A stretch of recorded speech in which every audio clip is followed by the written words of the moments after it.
Hello students, I am Noshina Negar. I am here to discuss the synopsis of The Merchant of Venice by William Shakespeare. Therefore student, it's story time now. I request you to work on your listening skills. The Merchant of Venice, written in between 1596 and 1598, is Shakespeare's comedy centered around love, money, revenge, prejudice and social injustice.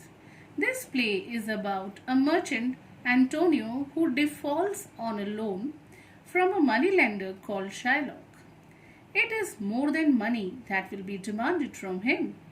This play has been considered as one of the Shakespeare's greatest comedy. The Merchant of Venice is searing exploration of prejudice and the power of money. So now we begin with the synopsis of the play The Merchant of Venice. Antonio, a Venetian merchant, complains to his friend of a melancholy that he cannot explain. His friend Bassanio is desperately in need of money to court Portia, a wealthy heiress who lives in the city of Belmont. Bassanio asks Antonio for a loan in order to travel in style for Portia's estate.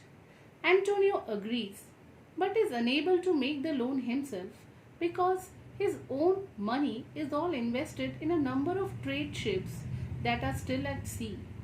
Antonio suggests that Bassanio secure the loan from one of the city's moneylenders and name Antonio as the loan guarantor.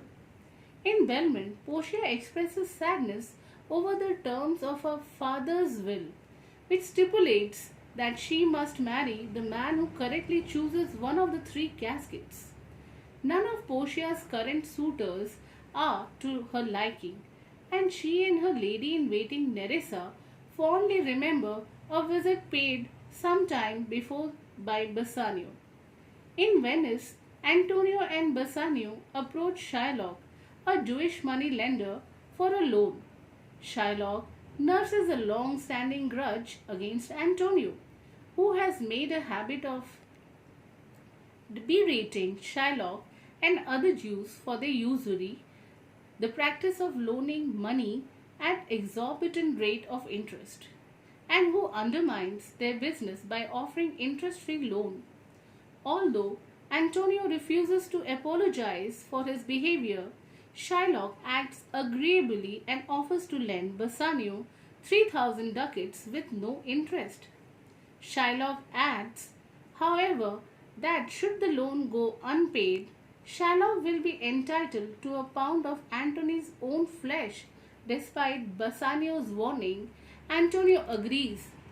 In Shylock's own household, his servant Lancelot decides to leave Shylock's service to work for Bassanio, and Shylock's daughter Jessica schemes to elope with Antonio's friend Lorenzo. That night, the streets of Venice fill up with revelers, and Jessica escapes with Lorenzo by dressing as his page. After a night of celebration, Bassanio and his friend Gratiano leaves for Belmont, where Bassanio intends to win Portia's hand. In Belmont, Portia welcomes the Prince of Morocco, who has come in an attempt to choose the right casket to marry her. The prince studies the inscriptions on the three caskets and chooses the gold one, which proves to be an incorrect choice. In Venice, Shylock is furious to find that his daughter has run away, but rejoices in the fact that Antonio's ship are rumored to have been wrecked and that he will soon be able to claim his debt. In Belmont, the Prince of Aragon also visits Portia. He too studies the caskets carefully, but he picks the silver one, which is also incorrect. Bassanio arrives at Portia's estate and they declare their love for one another.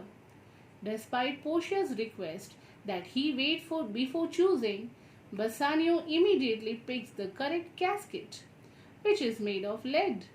He and Portia rejoice, and Gratiano confesses that he has fallen in love with Nerissa. The couples decide on a double wedding. Portia gives Bassanio a ring as a token of love, and makes him swear that under no circumstances will he part with it. They are joined unexpectedly by Lorenzo and Jessica. The celebration, however, is cut short by the news that Antonio has indeed lost his ships and that he has forfeited his bond to Shylock.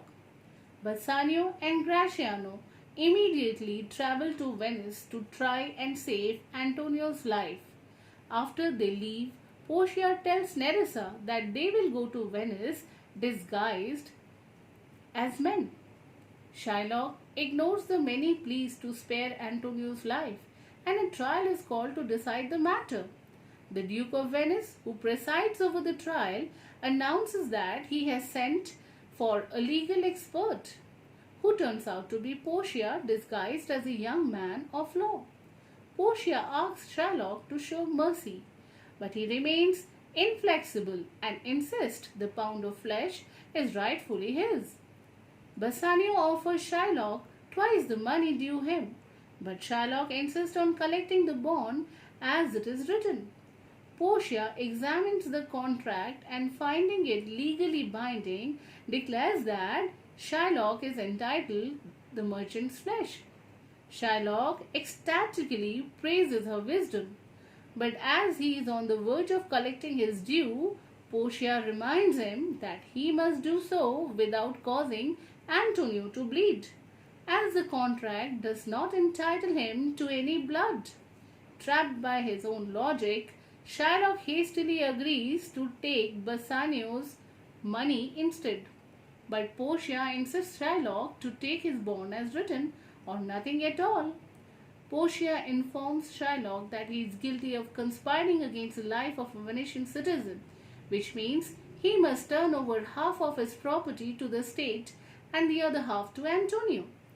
The Duke spares Shylock's life and takes a fine instead of Shylock's property. Antonio also forgoes his half of Shylock's wealth on two conditions. First, Shylock must convert to Christianity, and second, he must will the entirety of his estate to Lorenzo and Jessica upon his death. Shylock agrees and takes his leave. Bassanio